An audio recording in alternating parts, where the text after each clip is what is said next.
Assalamualaikum warahmatullahi wabarakatuh. Saya Yudi Pramuko, tukang donat dari para YouTuber. Tertua di semesta.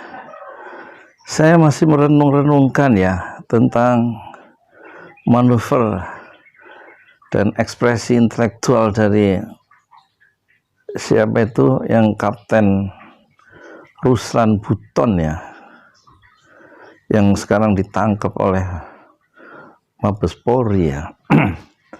Saya heran kenapa dia harus ditangkap ya. Sekitar 4 menit itu. Hari pertama itu tanggal 18 Mei saya sudah dapat kiriman entah dari siapa tentang video Ruslan Buton itu.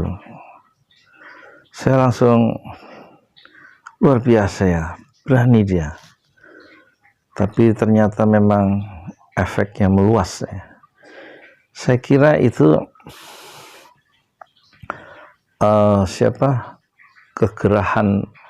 kegeraman atau apa, unek-unek isi hati yang terpendam lama itu kayaknya. Siapa itu? Dari siapa? Yusron itu ya, dari Ruslan ya, Ruslan. Kenapa dia harus ditangkap? Apa karena dia ngomong begini? Jadi hanya di era kepemimpinan Pak Jokowi itu, Indonesia itu kata dia, karena kepemimpinan presiden itu amburadul ya. Jadi negeri ini nggak tambah baik ya. Tenaga kerja asing Cina komunis itu kok bisa banyak itu ya. Terus politik bebas aktif di mana misalnya kan, kalau kita ngeblok ke Cina, tapi di situ nggak ada ya. Jadi ada 3 sebabnya kenapa amburadul ya. Menurut analisa dari Ruslan Buton itu, dia seorang kapten yang dipecat ya karena kasus, kita nggak masuk kasus dia, pokoknya dia seorang perwira yang dulu memblok ya, memblok tuh menolak datangnya TKA Cina itu di wilayahnya. Salah satu sebabnya itulah. Dan macam-macam cerita-cerita di balik itu ya. Nah, kata Ruslan ini dia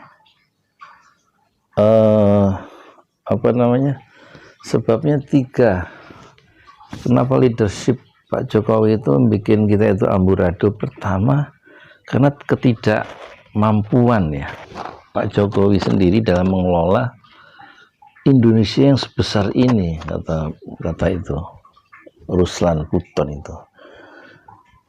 Ya, ketidakmampuan mungkin kalau dipikir-pikir mungkin ya, karena kan dia itu sebenarnya munculnya nggak genuine ya.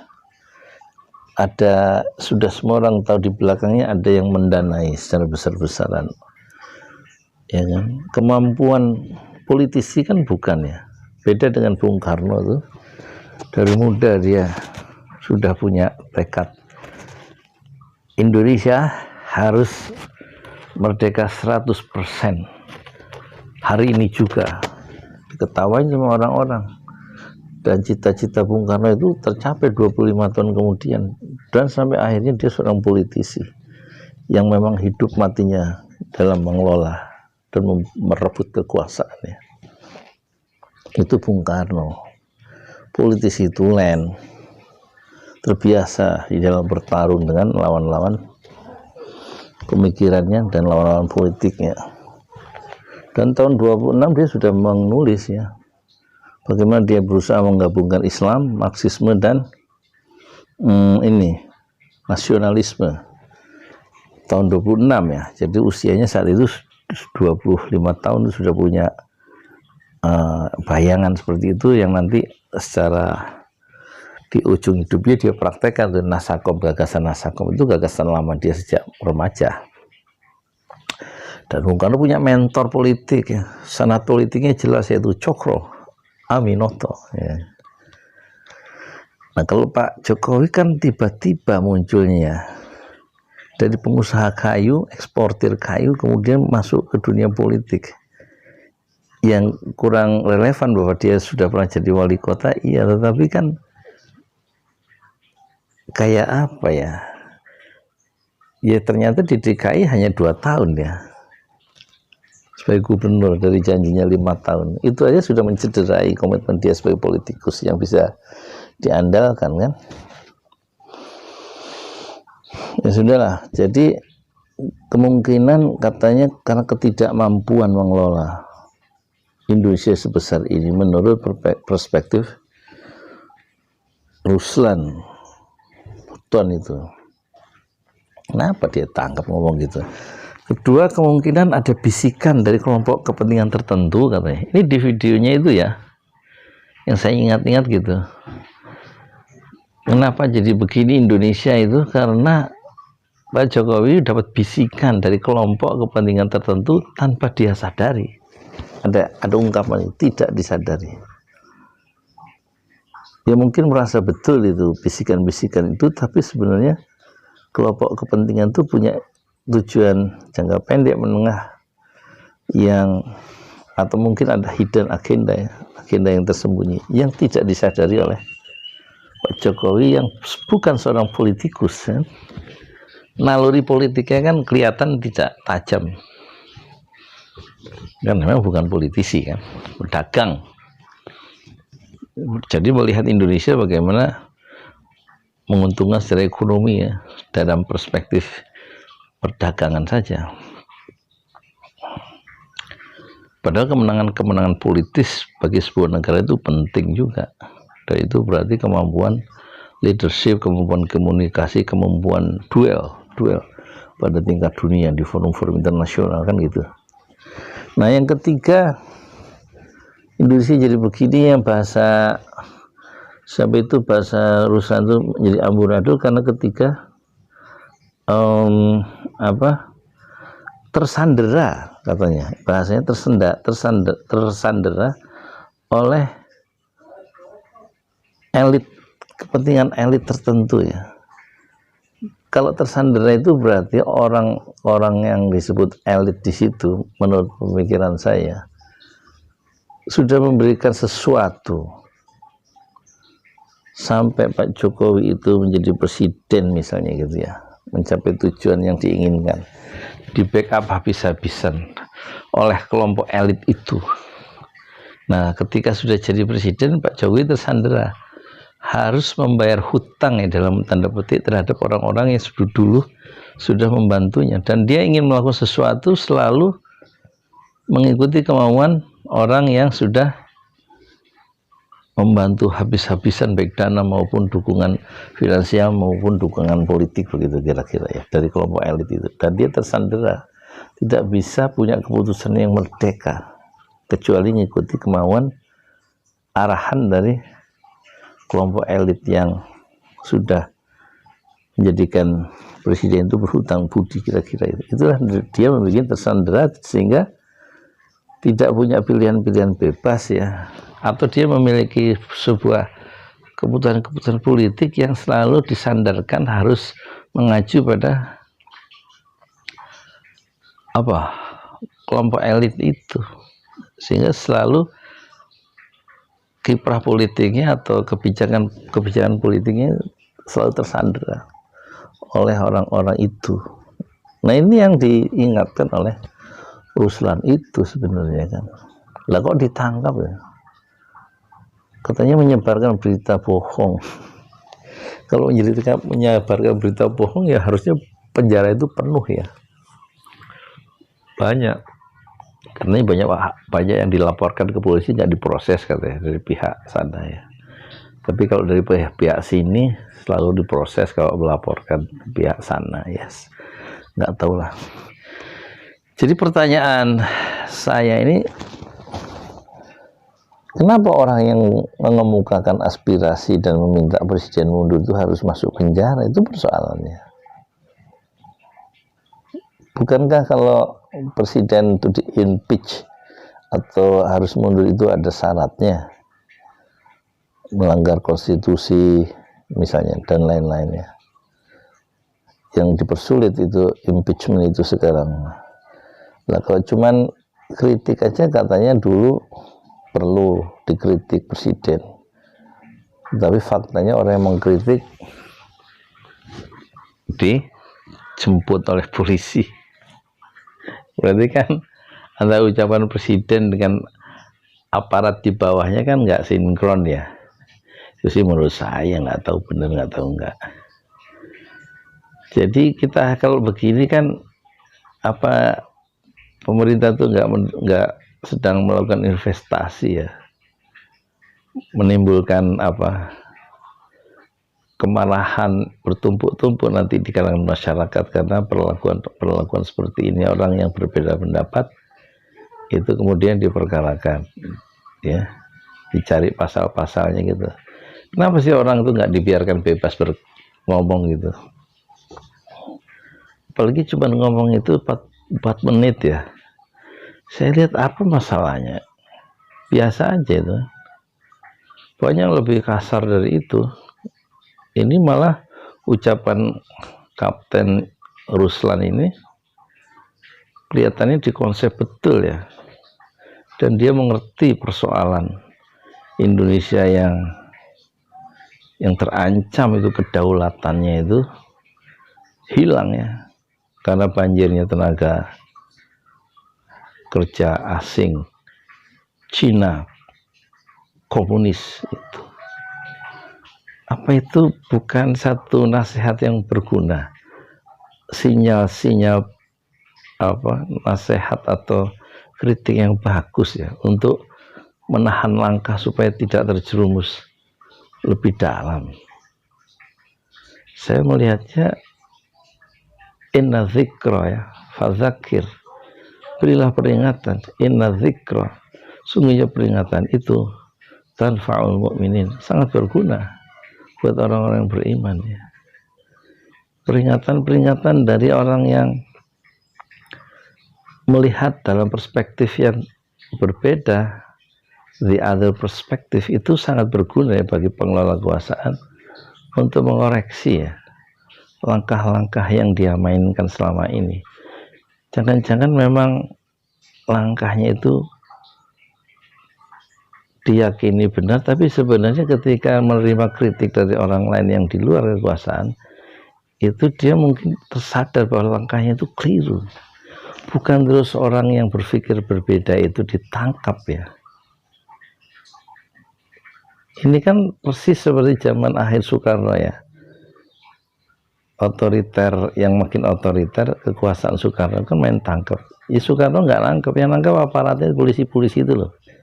Buya Hamka ditangkap, disiksa.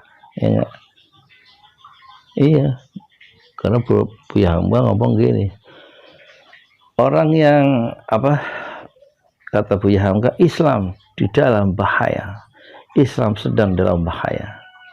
Itu dijawab oleh Bung Karno, orang yang mengatakan Islam di dalam berbahaya adalah berbahaya.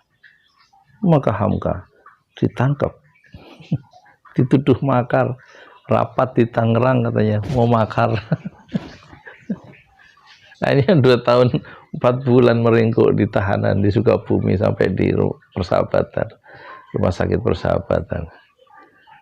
Terus Natsir itu ditangkap juga ya, 4 tahun tuh, karena memang dia berada di dalam satu posisi intelektual yang men-challenge ya kekuasaan Soekarno yang semakin menyimpang kan gitu dari undang-undang dasar yang terpusat, tidak memikirkan daerah. Malah perwira-perwira angkatan darat itu mengkonsolidasikan diri dan membentuk PRRI Permesta tuh ya, perjuangan rakyat, apa itu, perjuangan PRRI, perjuangan revolusioner Republik Indonesia ya. Itu kan tokoh-tokoh militer dari berbagai daerah termasuk Letkol Hussein dan lain-lain itu. Jadi di kalangan angkatan darat juga memperlihatkan semangat melakukan koreksi melalui organisasi PRRI Permesta, dan malah bersenjata, dan dihadapi oleh Soekarno bukan dengan perundingan-perundingan tapi dengan siraman amunisi ya. perang saudara itu karena perbedaan paham politik. Ya, kekuasaan yang memusat di tangan Soekarno kan. Pers juga ditangkepi itu pers, ya, dibungkam seperti pemimpin redaksi harian Indonesia Raya Mutahrubis, ya, wartawan perang Korea ya, nggak tedeng aling-aling itu mengkritik kehidupan Soekarno yang bermewah-mewah, ya, melakukan perjalanan ke luar negeri dan korupsi di mana-mana, dibongkar habis oleh siapa? Oleh Muchtar Lubis. Ditangkap. Kasman itu ditangkap juga, di penjara. Jaksa Agung pertama RI itu. Terus siapa lagi? Isa Ansori, EZ Utakin, ulama-ulama ditangkap-tangkap. Padahal itu orang-orang yang dikenal, orang-orang yang mengkritik, mengingatkan. Kenapa harus ditangkap? Ya dari perspektif sejarah sebenarnya ya Ruslan Buton ini biasa aja mengkritik gitu ya. Kalau mengkritik semua ditangkap, kenapa nggak ditangkap sekalian tuh Rizal Ramli, ya kan? Kan mengkritik juga tuh. Terus Dr. Syahganda tangkap lagi misalnya. Kalau yang beda pendapat ditangkap, kenapa nggak ditangkap sekalian? Atau Faisal Basri yang bilang Luhut itu apa? Lebih berbahaya dari COVID-19. Luhut lebih berbahaya dari COVID Corona 19. Kenapa nggak ditangkap juga itu Said Didu? Tangkap ini semua yang ngomong beda. Hancur kan akhirnya. Ini penguasa apa sih sebenarnya? Negeri-negeri kita, orang kritik itu kan pengen negeri itu lebih baik karena dia merasa negerinya. Jangan sampai kita ambles bareng-bareng itu hanya karena kepentingan ekonomi, kepentingan investasi. Ya. Terus orang yang men-challenge strategi pembangunan yang mengandalkan hutang ke Cina itu dan mengirimkan ribuan, entah berapa puluh ribu atau berapa ratus ribu tenaga kerja asing Cina komunis ke Indonesia itu, ada yang men-challenge, ada yang menantang kebijakan itu. Diajak diskusi aja di istana, siap nggak secara intelektual, lah kok malah dikasih pasal-pasal ditangkap gitu. Kiflan Zain ditangkap dituduh makar, akhirnya nggak terbukti, bebas ya. Habib Rizik yang mengkritik pemerintah diisolasi 3 tahun, udah 3 tahun di Mekah, ngapain juga? Kan Indonesia itu miliknya Habib Rizik juga, Habib Bahar. Timbang ngomong begitu yang menyerang kebijakan pemerintah yang menyusahkan rakyat malah ditaruh di Nusa Kambangan. Kenapa nggak dikembalikan? Kalau itu proses asimilasi, kenapa nggak dikembalikan ke Pondok Racek di Cibinong? Kan wilayah dia melakukan apa